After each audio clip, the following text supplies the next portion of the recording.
when all of a sudden the whole boat was just picked up and I was thrown across the cabin and hit my head on the gauge just above my bed. And as it started rolling up the side of the cabin, everything went black. And I woke up a few seconds later on the roof of my boat.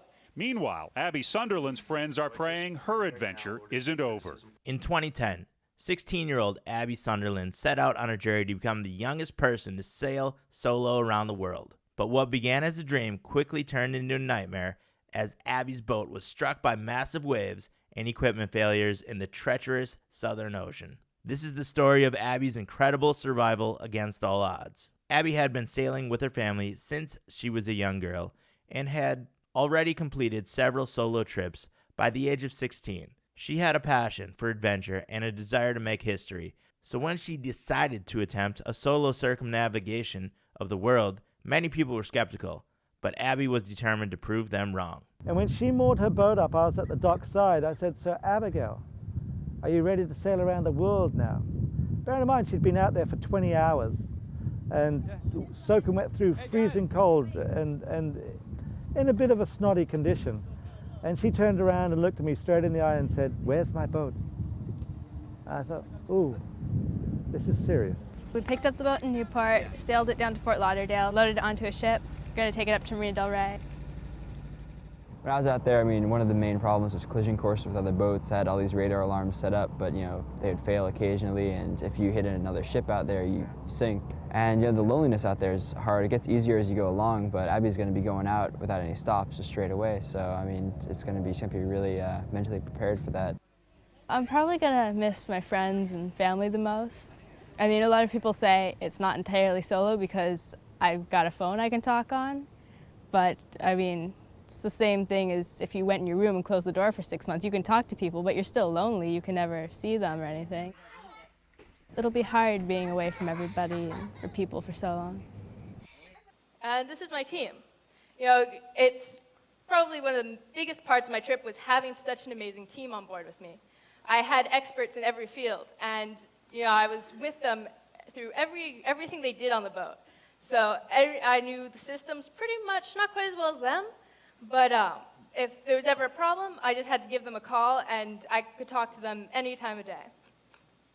Abby set out from Marina del Rey, California in January 2010. She had a 40-foot sailboat, wild eyes, and a satellite phone for communication. Go, Abby! Yeah!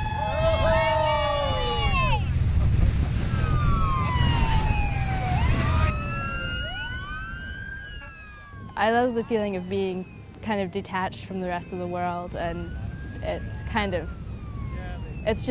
nice. It's being completely alone. 6 months of it may be a little bit of an overdose, but I do like it. For the first few months, everything went according to plan. Abby was making good progress and was even able to keep in touch with her family and supporters through her blog. But as Abby approached the Southern Ocean, things started to go wrong. First, her autopilot system failed, leaving her with no way to steer the boat. Then her satellite phone stopped working, cutting off her communication with the outside world. And worst of all, a massive storm hit, with waves reaching up to 50 feet. I've never seen a rogue wave, but I'm pretty sure that's what they look like. Something like that. They're scary looking, whatever they look like. I've felt a rogue wave. I was back into some storms, having a little bit of a rough time, but that is what ended my trip. That's how my boat wrecked, and that's how you know me, most likely. Yeah, that was a rough night. I had been in a storm all day. It was probably one of the worst storms I'd seen. It had 60 knots of winds and pretty gnarly waves, and I was having a rough time. But things had calmed down. I had finished fixing my engine and it was dark out. I was finished up for the day, and I was back out sailing along nicely when all of a sudden the whole boat was just picked up and I was thrown across the cabin and hit my head on the gauge just above my bed. And as it started rolling up the side of the cabin, everything went black. And I woke up a few seconds later on the roof of my boat. Really, I couldn't believe what was happening. I was sitting on the roof there in my boat, water everywhere, things flying all around. And it was major disbelief. I could not believe what had just happened.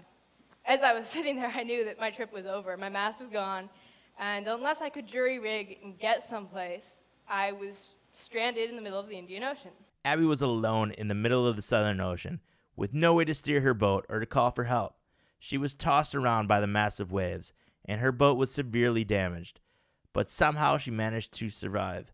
She used her emergency beacon to send out a distress signal, and a French fishing vessel was able to rescue her. Where I got wrecked, I was in the French territory, and during the night, I drifted over into the Australian territory. I set off my APIRBs in the night, just after I rolled, and next morning, I was starting to get a little freaked out. I was not sure any plane could get out to where I was. The thing about the boat was the boom was snapped in half. I had nothing I could jury rig with. In general, you just rig something up and get to the closest land, but in this case, there wasn't really anything I could do. This is La Reunion, the boat that came to pick me up. They're great guys. They took me from there to Kerguelen.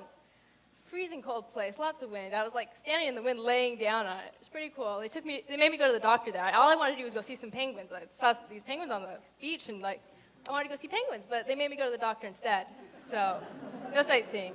And then I was welcomed into the loving arms of the media, who were a little less loving than the last time I'd seen them, surprisingly. Abby's journey may have been cut short, but her survival in the face of such adversity is nothing short of remarkable. She may not have accomplished her goal of sailing around the world solo, but she proved that with determination and a will to survive, anything is possible. Abby Sunderland is a true survivor. Probably the most amazing part of my life, and I'm just so thankful to all the people that made it possible, and to any of you guys who followed my trip. If you like this video, please like, subscribe, and turn on notifications for future survival stories.